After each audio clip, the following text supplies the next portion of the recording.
Hola, ¿qué tal? A los que se unen, eh, como un recordatorio, va a ser una clase enfocada a obligaciones y contratos.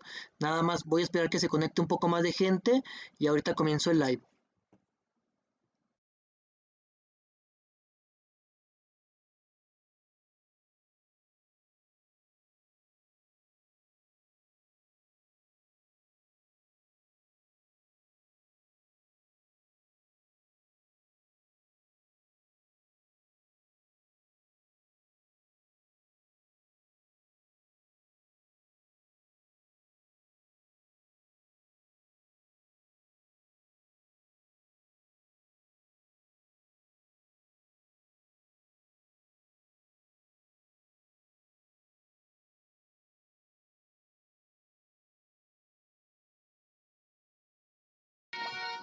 Hola, ¿qué tal? Buenas noches, Miguel.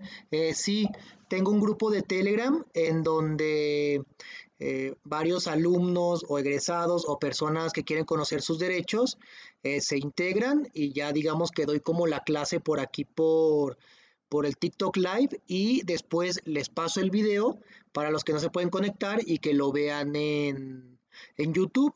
Básicamente hablé de derecho penal, derecho civil, derecho mercantil, derecho familiar y ahorita me pidieron que hablara sobre el tema de obligaciones y contratos.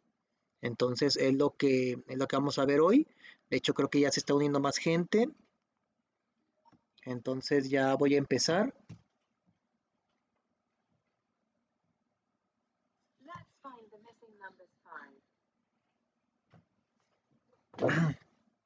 Dicen, ¿cuánto está el curso? No tiene ningún costo, es gratis. Haga de cuenta que son como cursos pequeños en el sentido de que doy como la información lo más resumido, y pues ya quien quiera a lo mejor ya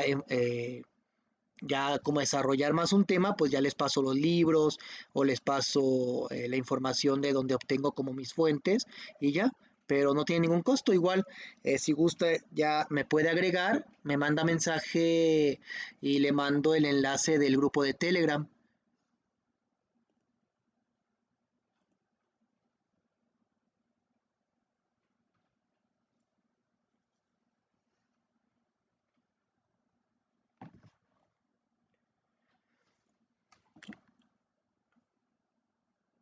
Ok, entonces ya voy a empezar. Nada más déjenme checo algo de aquí.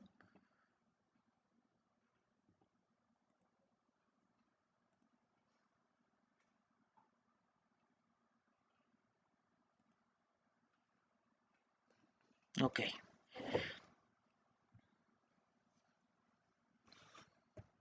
A ver, entonces me parece que ya se escucha, ¿verdad? Eh, pues ahora sí que a los que son nuevos, que se quieran integrar al grupo, como comenté, me pueden agregar, me mandan un mensaje privado y ya de ahí los paso a un grupo de Telegram para que de ahí sepan como, digamos que los cursos que ya he dado y puedan ir a los videos de YouTube o en su caso proponer como si quieren que hable de algún tema en específico. Y ahorita pues vamos a entrar a lo que es obligaciones y contratos.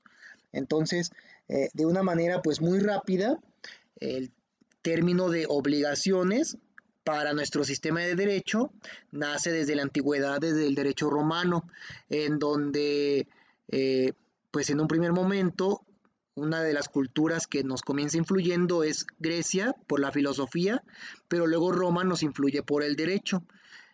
Ellos, los romanos, consideraban que la obligación era ligar a dos personas, en donde una se comprometía con otra a una conducta de hacer, de dar o de no hacer.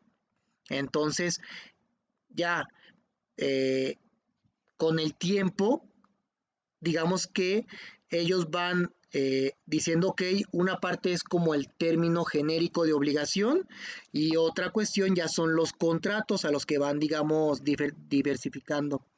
Dice, ¿cuándo podría hablar sobre el Código Nacional de Procedimientos Civiles y Familiares?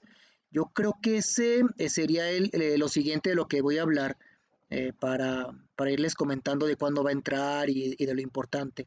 Sí lo voy a considerar, yo creo que para la siguiente semana a lo mejor. Entonces, igual, comenzamos ahorita primero con el tema de contratos. Bueno, de obligaciones, perdón. Entonces, ya, igual, yo me voy a basar conforme al Código Civil de aquí del estado de Guanajuato, pero pues cada quien en su respectivo estado tiene su propio Código Civil. Por ejemplo, hay Código Civil para el estado de Michoacán, para el estado de Veracruz, para Ciudad de México. Entonces, yo me voy a basar pues conforme a lo que yo trabajo, conforme a lo que yo sé, porque me ha pasado que a veces quiero agarrar un código diferente, por ejemplo el de Ciudad de México, y de repente me dicen, oiga, Lick, pero es que eso ya no se aplica, o es que esto está derogado, o es que hay una jurisprudencia. Entonces, pues yo digamos que sé conforme a este código y ya cada quien puede eh, checar conforme a su propio código, ¿no? Y como tal, días exactos no tengo. Antes hacía los lives los sábados y domingos, pero últimamente por temas de trabajo ya no he podido. Entonces, más bien, digamos que en mi TikTok digo cuándo voy a, cuándo voy a hacer un live o en su caso en mi grupo de Telegram. Ahí es donde hay varios alumnos o interesados en el derecho que ya me van proponiendo temas y ahí les digo, ¿saben qué? El live va a ser tal día. Y ahí en el grupo de Telegram están videos de YouTube de cursos pasados que he dado para no tener que volver a hablar de temas que ya hablé, por ejemplo, tema penal, civil, mercantil, familiar, como ya de eso lo hablé, pues ya nada más se van a los videos de YouTube. Entonces, ahorita como tal no tengo días exactos por lo mismo por el trabajo. Antes se me facilitaba más los sábados, pero como me comenzaron a dar clases en una universidad, pues ya digamos que ya los sábados no puedo.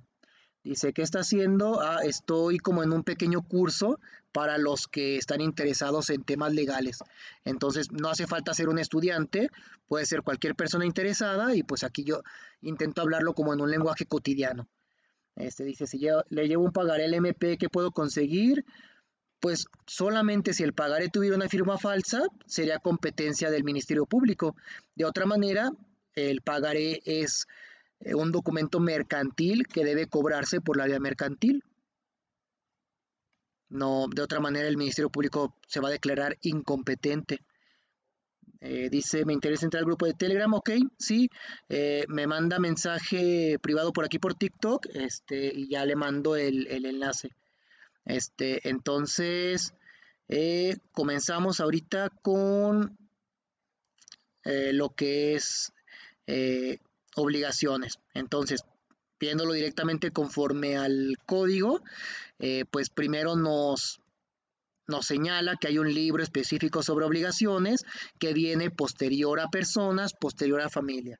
Es decir, primero el código nos señala a quién se considera como persona y nos señala las raíces más básicas, las raíces y las relaciones más básicas del ser humano.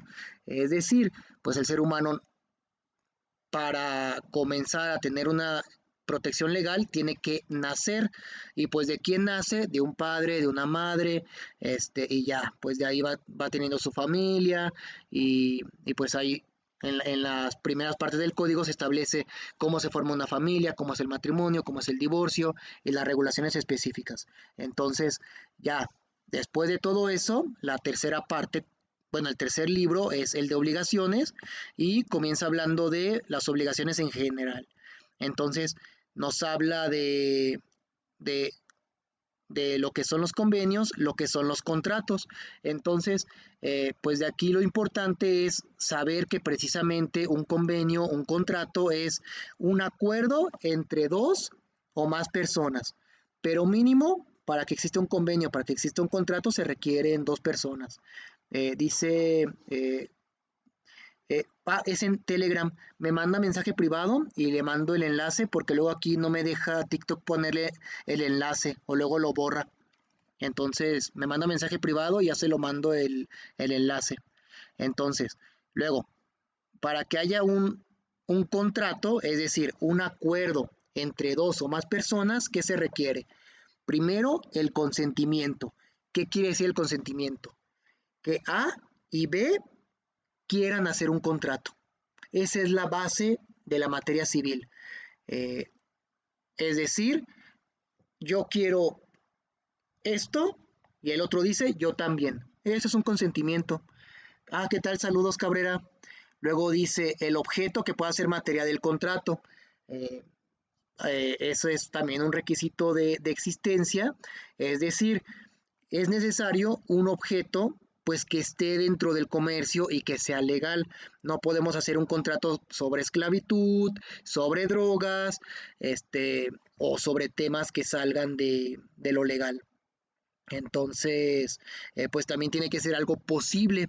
No podemos hacer contratos sobre temas ficticios o imaginarios. Entonces, luego de los requisitos de existencia vienen los requisitos de validez, en donde nos dice que el contrato puede ser invalidado por incapacidad. Entonces, a contrario sensu, es decir, en sentido contrario, nos está queriendo decir que para que dos partes o más puedan hacer un contrato, lo que se requiere es que tengan capacidad. La capacidad se divide en capacidad de goce y capacidad de ejercicio. La capacidad de goce es la facultad para tener derechos y obligaciones. Desde el nacimiento tenemos capacidad de goce todas las personas, todos los seres humanos. Entonces, eso, digamos, es la capacidad de goce. Hay códigos que protegen desde el momento de la fecundación, es decir, desde que está el feto, pues ya se le protege. Entonces, eh, ok, sí, ahorita entró el tema de la justicia. eh, y la capacidad de ejercicio es poder actuar por nuestra propia cuenta. Cuando somos menores de edad, es decir, desde que una persona nace hasta que cumple los 18 años, no puede actuar por sí misma porque no tiene la capacidad todavía para tomar sus propias decisiones. Entonces, se entiende que quien toma las decisiones en nombre de los menores de edad son los padres, papá y mamá, o en caso de ausencia de ellos, un tutor. Entonces, hay personas que aunque alcanzan la mayoría de edad, no tienen la capacidad mental para actuar por sí mismos y ahí se les designa un tutor. Pero a eso se refiere la capacidad. Capacidad de goce, pues ya lo vimos, una persona física desde que nace o inclusive desde la concepción, dependiendo ciertos códigos. Y hay otro tipo de personas conocidas como personas morales, que son las asociaciones, las fundaciones, es decir, las agrupaciones de personas que cumplen con la ley, que se constituyen conforme la ley lo señala, y pues ya digamos que son las empresas o las asociaciones. Entonces, eso es la capacidad de goce. La capacidad de ejercicio es si la persona se representa por sí misma, tiene capacidad de goce y capacidad de ejercicio. Si la persona no se puede representar por sí misma, entonces tiene la capacidad de goce y otra persona ejerce la capacidad de ejercicio. Entonces, los menores de edad están obligados a tener tutor, pues digamos que están digamos que limitados a actuar porque tienen que ser representados por sus padres. Y ya, solamente si no hay papá y no hay mamá, ya sea por fallecimiento o ya sea por abandono o a lo mejor por el tema de que los papás a lo mejor están cumpliendo una pena en, en algún centro penitenciario, alguna cárcel, algún cerezo, pues entonces serían representados por un tutor. Digamos que el tutor es para proteger a los menores, es para su protección. O sea, es decir, primero te protege tu papá y tu mamá, ellos te representan, pero si por alguna circunstancia ellos no pueden, entra un tutor. Y ya, hay procedimientos legales de cómo se designa un tutor. Luego, después de la capacidad, habla de los vicios del consentimiento. Entonces, aquí es donde entramos. Si una persona eh, realizó un contrato porque lo amenazaron, entonces no tiene validez ese contrato. O si cometió un error, por ejemplo, el decir, ok, yo quiero comprar un vehículo Volkswagen de mi vecino, porque yo veo que él tiene un vehículo Volkswagen Jetta, y me dice, ah, sí, dame 20,000, le doy 20,000 y después resulta que me entrega un bocho, un Volkswagen de un modelo mucho más antiguo, al que yo esperaba. Entonces ahí hay un error en donde yo tengo que iniciar un juicio o en su caso hablar con la otra persona diciendo, oye, es que yo vi un vehículo, yo pensé que ese era el que yo te estaba comprando, y la otra parte puede decir, ah, no, yo pensé que me estabas comprando otro. Entonces el contrato no es válido porque digamos que pues hay un error. O sea, no están, digamos, en la misma sintonía. Luego, el objeto debe ser lícito, es decir, debe ser legal.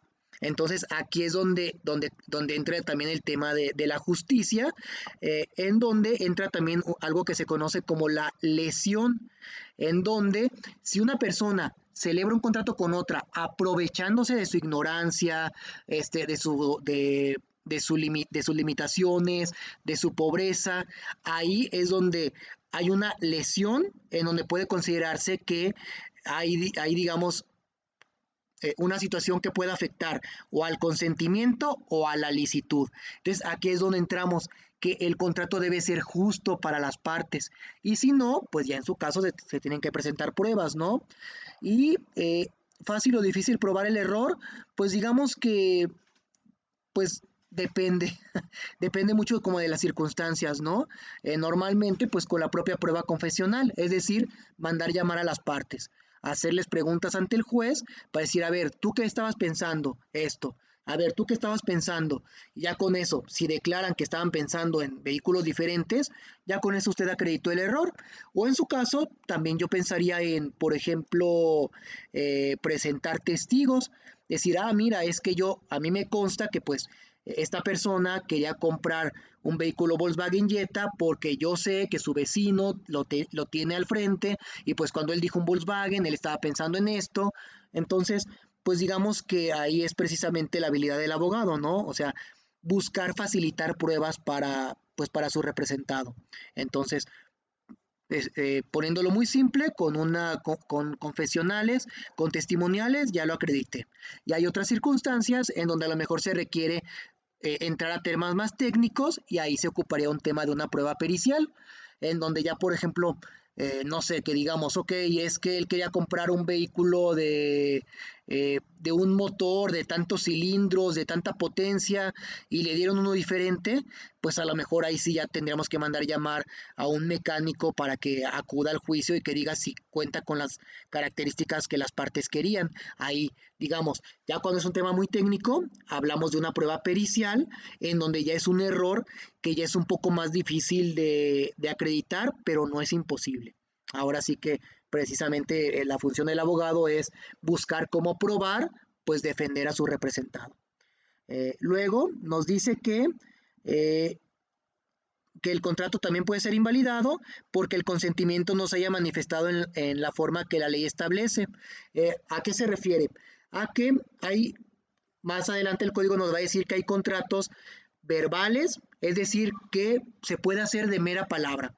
Hay otros contratos que la ley exige que tienen que ser por escrito y hay otros contratos que tienen que ser ante notario. Entonces, si la ley no exige ningún requisito especial, pues entenderíamos que de pura palabra nos ponemos poner de acuerdo. Por ejemplo, a lo mejor con un tema de una compraventa de un celular, yo puedo decir, oye, te vendo este celular en 5,000 pesos, la otra parte lo acepta y no fue necesario ni hacerlo por escrito ni hacerlo ante notario y fue válido.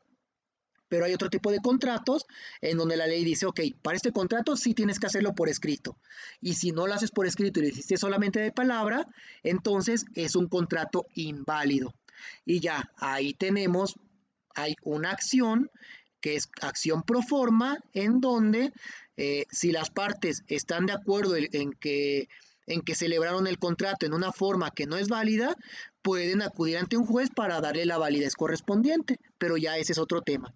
Y hay ciertos casos en donde la ley nos exige que el contrato, además de ser por escrito, tiene que ser ante notario público, sobre todo en temas de inmuebles, compra-venta de casas, compra-venta de terrenos, por ejemplo, en todo lo que tenga que ver con esto en casas, terrenos, pues precisamente entendemos que se requiere como de mayor formalidad, porque ustedes lo pueden ver, pueden notarlo en la vida diaria, que pues hay muchas estafas, entonces no es lo mismo a lo mejor decir, híjole, me estafaron a lo mejor eh, con un tema de un celular en donde pagué 5,000, 6,000 pesos, que a lo mejor un inmueble donde pagué 2 millones, 3 millones. Entonces, sí digamos que son bienes o sea, que requieren cierta protección y ciertos contratos que nos exigen de cierta formalidad, pero es para proteger a las partes. Entonces, también dentro de lo que me pregunta de qué se necesita para ser perito, pues ahí cada estado tiene como sus propios requisitos para ser perito. Normalmente primero, pues acreditar, estudiar en, eh, pues digamos que como la carrera o en su caso la especialidad sobre la cual va a versar su peritaje. Por ejemplo, si va a hacer levantamientos topográficos, pues acreditar que es un ingeniero topógrafo o un arquitecto, es decir, primero acreditar los conocimientos y luego acreditar los cursos de que está actualizado y después hace una serie de exámenes ante el Poder Judicial del Estado y ya con eso lo suben a una lista para ser un perito. Pero ya los requisitos específicos pues cambian de dependiendo el estado. Entonces, pues bueno, seguimos con el tema de los contratos, ya después digamos que hacen un poco más énfasis en la capacidad, la representación, el consentimiento, los vicios del consentimiento, el tema del objeto de los contratos, la forma, la división de los contratos. Entonces, esto me lo checo muy rápido, pero pues ya quien quiera meterse más a fondo, pues ya revisaría su propio código, ¿no? Yo precisamente se los estoy resumiendo. Entonces, luego, en cuanto a las cláusulas que pueden contener los contratos, básicamente en la materia civil, pues ahora sí que las partes pueden pactar y arreglarse, pues conforme a su propia voluntad. No hace falta seguir una formalidad determinada a menos que la ley así lo señale. Y las partes pueden poner todas las cláusulas que quieran en los contratos, siempre y cuando sean cláusulas legales. Y volviendo a lo que dije antes, que no haya una lesión, es decir, que no haya un intento de aprovecharse de la otra persona. Entonces, pues bueno, ya de ahí nos habla un poco más de las cláusulas en específico, luego nos habla de la interpretación, de que primero, pues tenemos que atender a la voluntad de las partes. O si de repente nos queda la duda de que, oye, ¿este qué tipo de contrato es? Primero hay que escuchar a las partes. Decir, a ver, ¿tú qué querías contratar? ¿Tú qué querías contratar? Los escuchamos y ya, en su caso, si hicieron el contrato por escrito, lo revisamos. Si fue de palabra, pues ahora sí que, pues llevar testigos. Básicamente, primero atender a lo que quieren decir las partes. Si alguna cláusula no ven en el contrato, entonces vamos a ver lo que dice la ley, dependiendo del tipo de contrato que celebraron. A lo mejor de repente nada más dijeron, ah, fue una compraventa de celular, pero no dijeron qué pasaba si el celular se extraviaba después de pagado, o si se destruía, o si no servía. Ahí es donde ya, en ciertos casos, pues digamos que la ley dice, ok, no te preocupes, a lo mejor hubo cláusulas que no pusiste, pero para eso está la ley, para digamos que a través de ciertos artículos te dice qué es lo que ocurre en caso de que no hayas pactado alguna cláusula. Me comenta Pablo que en un ejecutivo mercantil le embargaron la cuenta de nómina, pero el banco informó que es de ahorros. Ok, bueno, para ese tema, como ahorita no estoy como tal en asesoría, si gusta mandarme mensaje privado, para poderlo apoyar. Dice, ¿se pueden hacer contratos para guardar secretos? Sí. Por ejemplo, hay mucho en tema de secreto industrial. Eh, digamos que, por ejemplo, usted va a fabricar una pintura, o sea, de estas, como un bote de pintura con el que pinta casas, entonces usted tiene una fórmula como muy especial que quiere guardar, entonces hace un contrato conmigo para que yo le guarde esa fórmula y para que si usted llega a faltar, pues yo le pase la fórmula a sus hijos, pero que mientras usted no falte, pues yo no difunda esa fórmula. Entonces aquí estamos hablando de un contrato para guardar secretos, ¿no? Obviamente, siempre y cuando el objeto sea lícito. No podríamos hacer, por ejemplo, para guardar a lo mejor secretos derivados de extorsión. De decir, oye, ¿sabes qué? Pues yo vi que estaba saliendo con esta persona que no es tu esposa y entonces me vas a estar pagando tanto dinero a cambio de que yo no difunda tu secreto. Ahí el objeto sería ilícito e inclusive estaríamos hablando de un delito. Entonces, siempre y cuando el secreto se encuentre dentro de lo legal, adelante, puede hacer un contrato para guardar un secreto. Este, y pues normalmente se debe revelar en el contrato, pero se me ocurre que podría haber a lo mejor alguna circunstancia en donde el secreto sea a tal manera que deba ser protegido, que a lo mejor, por ejemplo, usted me dice, ok, yo quiero guardar el secreto de el mismo caso, una fórmula para una pintura, pero no quiero ni siquiera que usted la sepa. ¿Cómo se me ocurriría guardar ese secreto? Decirle, ok, usted anote el secreto de su fórmula en una hoja, lo vamos a guardar en un sobre y se va a engrapar. Y ahí yo me comprometo a guardarlo y que pues no lo voy a abrir hasta que se cumplan ciertas circunstancias, ¿no? O en su caso ponerle un tiempo, decir, ok, si usted llega a faltar antes de 10 años, yo le revelo el secreto a sus hijos. O después de 10 años, pues yo le regreso el documento y me comprometo a no abrirlo. Entonces, pues ahí es un caso en donde sabemos que hay un secreto, usted se comprometa que ese secreto es lícito, es algo legal, yo lo acepto y pues entonces no está revelado el secreto. Pero si en un futuro fuera necesario revelar ese secreto y fuera algún tema ilegal, pues entonces ahí nos iríamos a lo que dice la ley, en donde el contrato que celebramos es inválido. Pero bueno, ya digamos que ya habría que ver cómo la circunstancia ya más en específica, ¿no? Y pues bueno, a eso se refiere el tema de la interpretación. Y hola, ¿qué tal, Karen Manríquez? Hace mucho que no sabía de usted. Entonces, pues básicamente eso es la interpretación y pues ya lo que se busca primero en esta materia civil es que en cualquier controversia, primero se arreglen entre las partes. Inclusive si hay un juicio, lo que se busca es que se arreglen entre las partes. Ya la última instancia debe ser que un juez resuelva. ¿Por qué? Porque pues quienes saben cómo está el problema pues son precisamente las partes.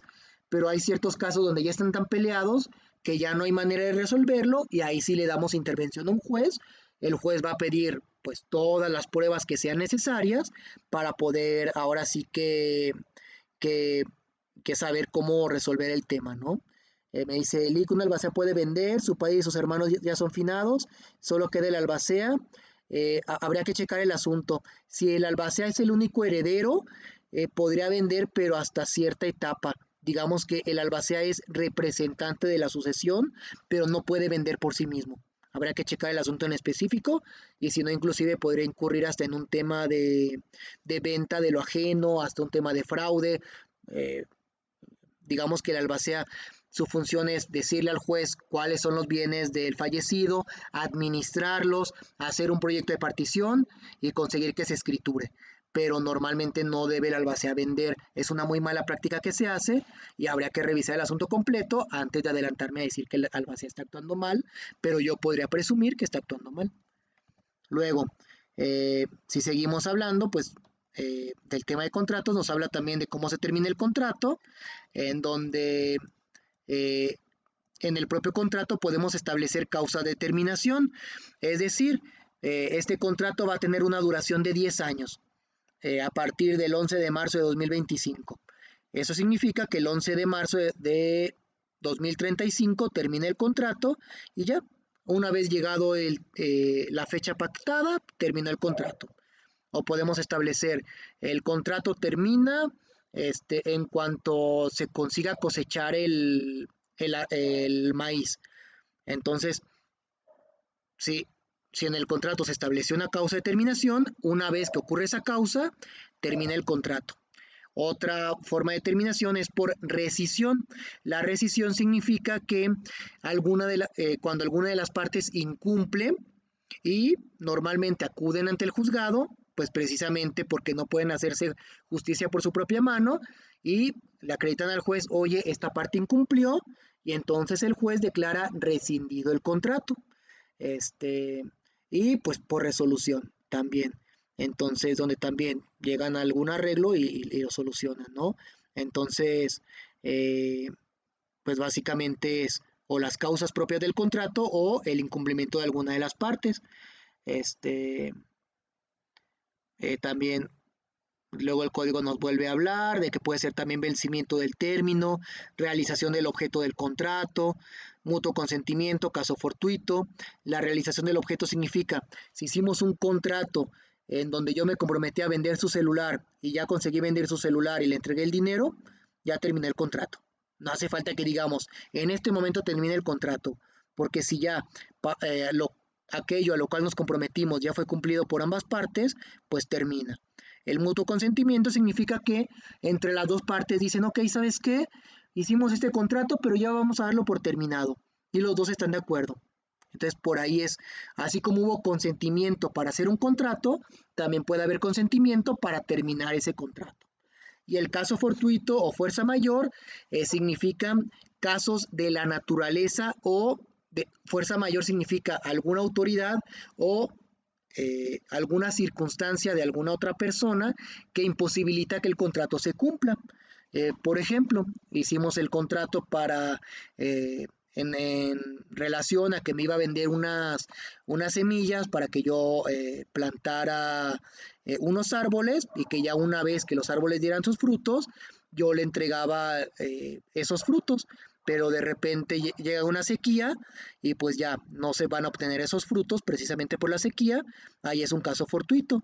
Un caso de fuerza mayor, por ejemplo, en donde yo estoy hablando de que eh, me entrega un coche para que yo lo venda y después le reparta las ganancias quedándome yo con una comisión, pero resulta que el coche es robado. Entonces ahí hay una fuerza mayor en donde pues de todos modos tengo que apoyarlo, presentar la denuncia, pero si el vehículo pues desapareció porque otra persona se apropió de él, pues entonces ahí el contrato pues ya no podría pues seguir surtiendo sus efectos, ¿no? Dice, si una de las partes decide desconocer el contrato que procede, pues ahí en su caso puede optar por una de dos acciones.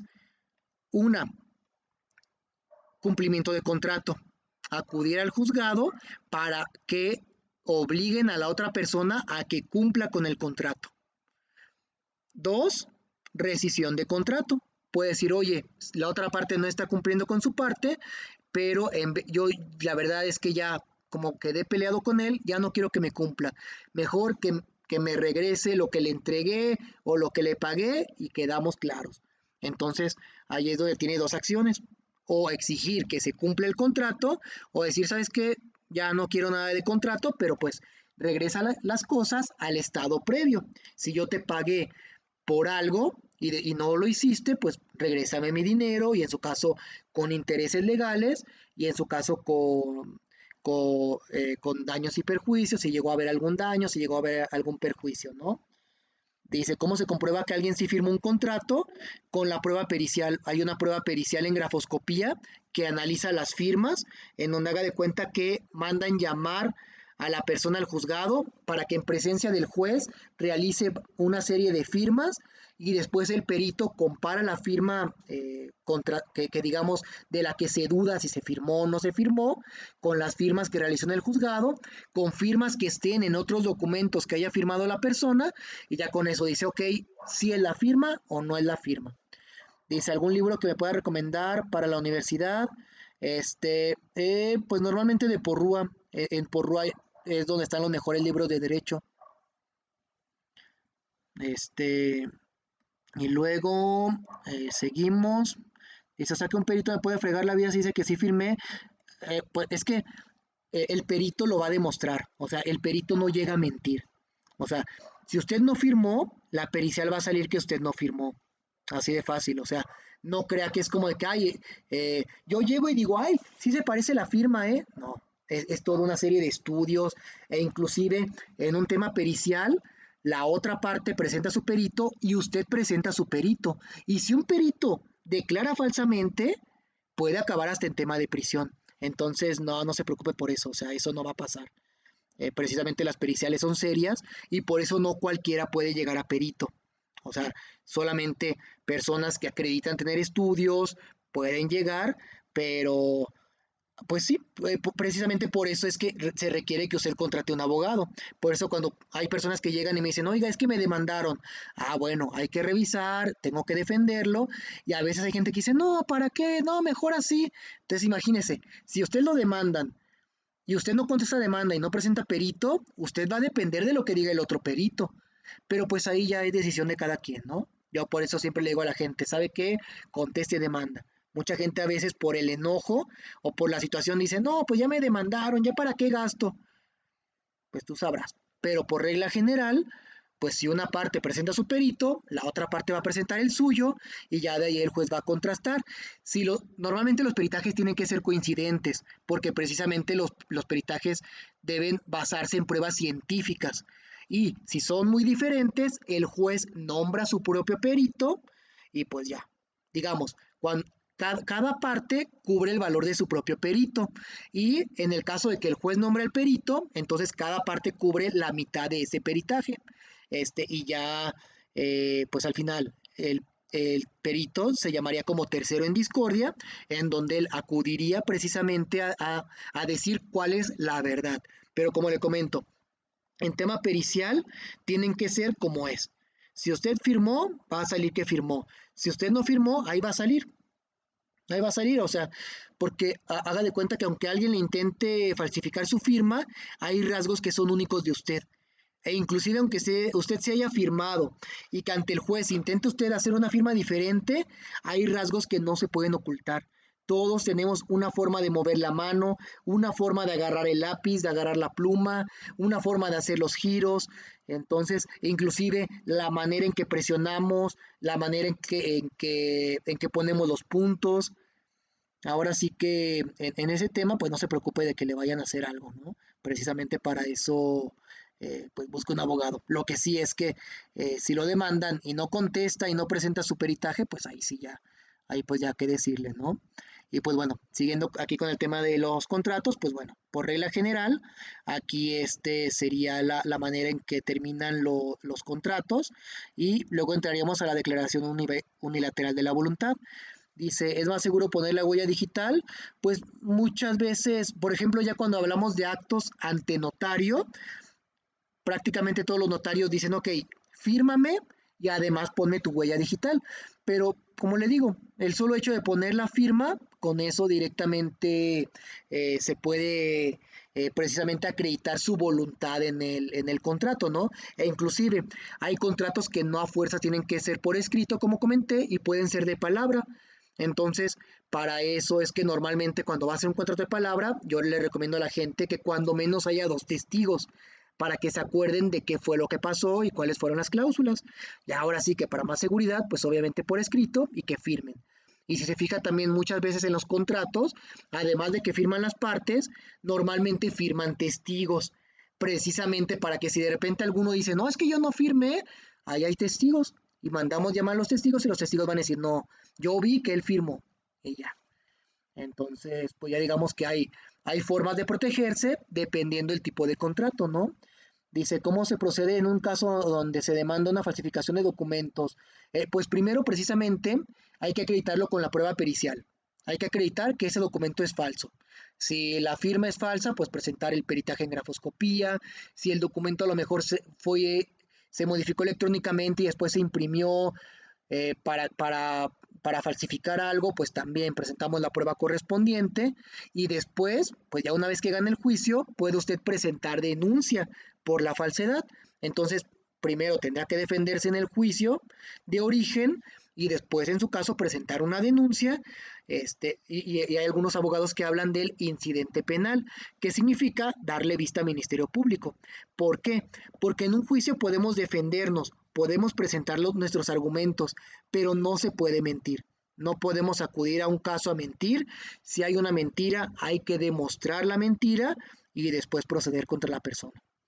Entonces, bueno, ya luego de ahí, de las reglas básicas de obligaciones, eh, el código nos habla de la declaración unilateral de la voluntad. Ahí básicamente nos va a hablar de que hay ciertos casos en donde si hacemos una oferta, estamos obligados a mantener esa oferta. Por ejemplo, si en un puesto yo tengo unas manzanas y dicen 5 pesos, yo tengo que venderlas a 5 pesos. No puede llegar una persona y decir, oye, te la compro. Y decirle, ah, sí, son 10 pesos. Si yo estoy ofertando que vale 5 pesos, me comprometo a eso. O hay ciertos casos en donde yo directamente me comprometo, sin necesidad de que el otro acepte. Entonces, pues bueno, ya, ya para entrar más a fondo, pues ya sería necesario entrar al código, pero pues eso me lo va a llevar así muy rápido, ¿no? Luego también nos habla del enriquecimiento ilegítimo, en donde si alguna persona obtuvo beneficios de algo que no le correspondía, ya sea de un bien mueble, de un inmueble, pues está obligado a indemnizar a la persona, pues que es el correspondiente dueño, ¿no?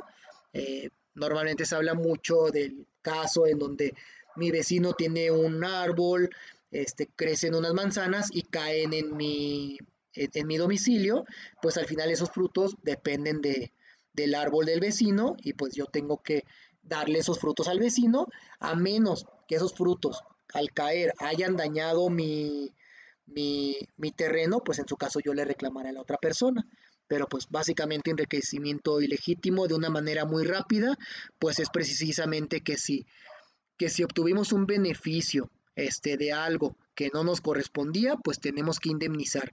También precisamente la transferencia errónea podría manejarse como un beneficio ilegítimo, enriquecimiento ilegítimo, en donde, oye, por ejemplo, usted, Noemí, me depositó por error, quería depositarle a lo mejor a Rogelio Pérez Pérez y vio en su cuenta Rogelio y me depositó.